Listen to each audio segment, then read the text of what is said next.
Hey guys, it's Lactose Free One here, bringing you some Snipers Pro gameplay on Boardwalk. Now, you'll see the first thing I do is try to get up here and fail. That's just me not being able to make a jump. Nothing bad about my gameplay there. That's just me failing at a jump. Right there, I barely missed the 2-for-1. And so, I'm going to start out talking about strategy in the beginning of the game.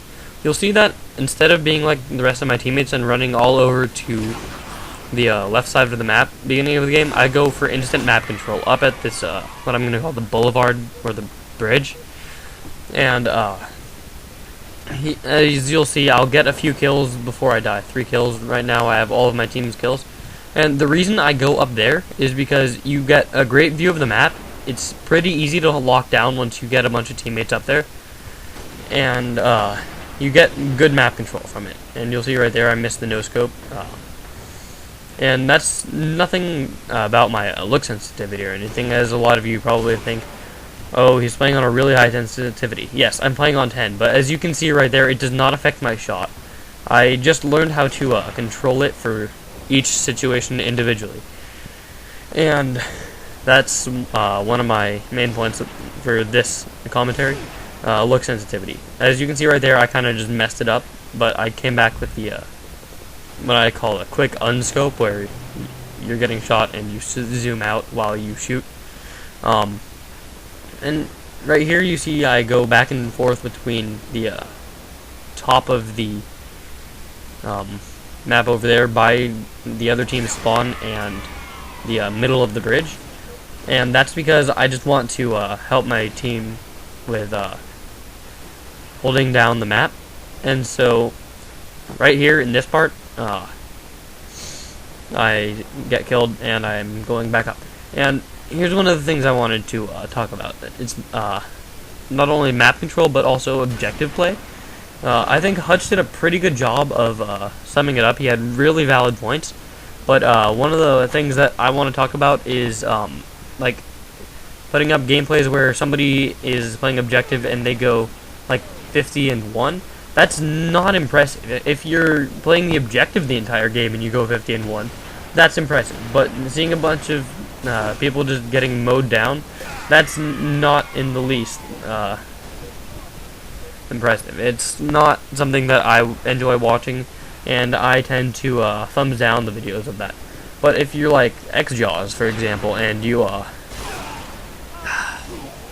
sorry, I had to swallow some spit there. If you're like Xjaws and you what am I thinking? Right. If you're like Xjaws and you play the objective as well as go for kills, then I enjoy that because I get to see someone completely destroy the other team while they play the objective and win the game. That's what the games are all about, not your KD. It's about your wins. You can tell someone is truly good if they have a bunch of wins, and I'm not talking about like boosted or hacked or whatever. I'm talking about like if they legitimately win a lot of games. If they tend to go high KD in games and they still tend to capture points, like in Modern Warfare 2, I tend to go for the capture points almost immediately after the game starts, just so that my team can get control of the spawn. That's when I go for the kills, during and after the capture, not before. I'm not. Oh god, I hate assassinations and snipers. No radar. Doesn't take any skill to do that. That should be worth 0 points. Assassinations and melee.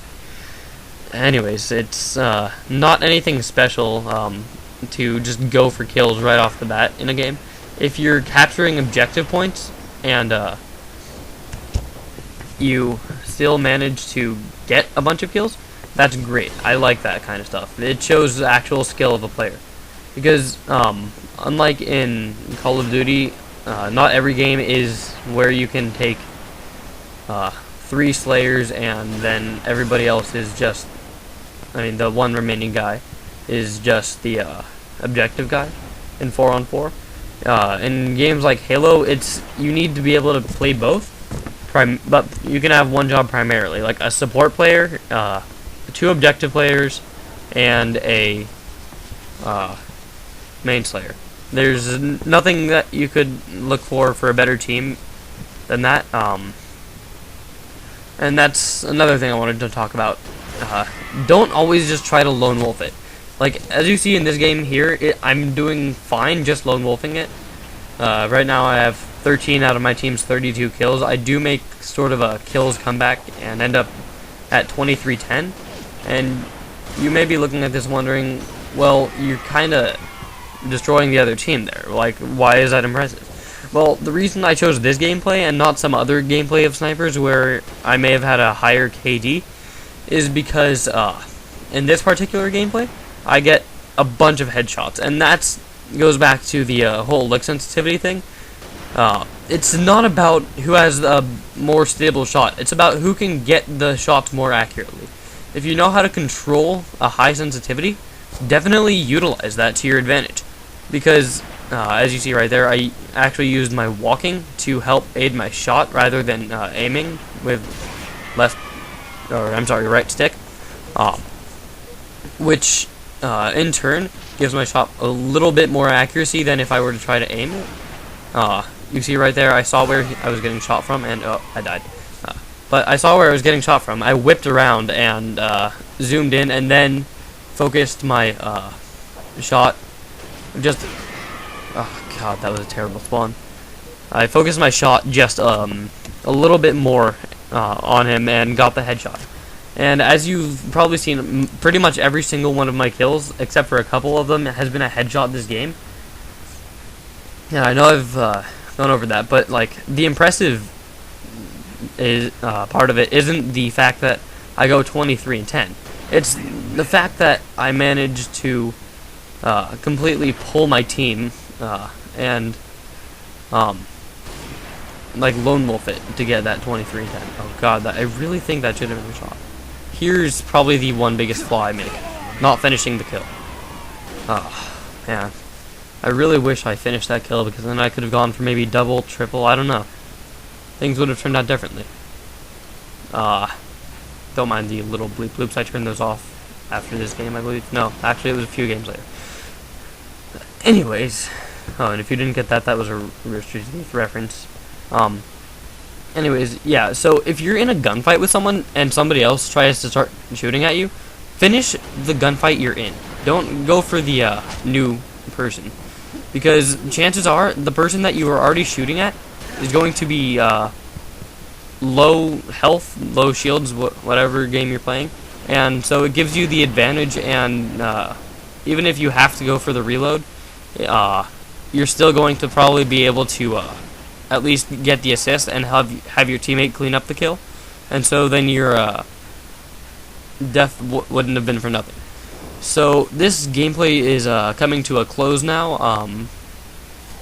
I need a couple more kills to win this, and there we're in a battle, and see, there's another headshot.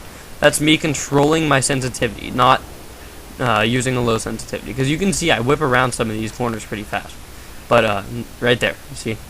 But those last two kills is almost a 3 for 1 for 51. I mean, 2 for 1 for 51, right there. But that's about it. Thanks. Bye.